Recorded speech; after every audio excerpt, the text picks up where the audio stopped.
Hey you all, welcome to this video where I will help you out how to connect Bookmap to ByBit. And if you want to do this, we go to settings and select right here manage plugins, and then we scroll down where you will find right here ByBit.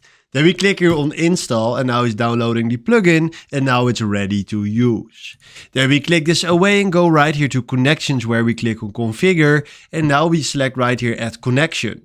Then we go to platform and we search right here for ByBit. Where is it? There it is. Click on ByBit, and then right now you can also enable trading, fill in your API key if you want to do that. But right now for just connecting, this is fine. And then we click on OK. Then if you go right here to connections, disable the bitstamp right here.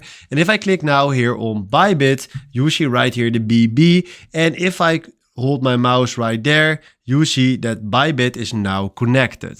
So this is how you can connect ByBit in Bookmap. Hopefully this was the video where I was looking for. Thanks for watching and have a wonderful day.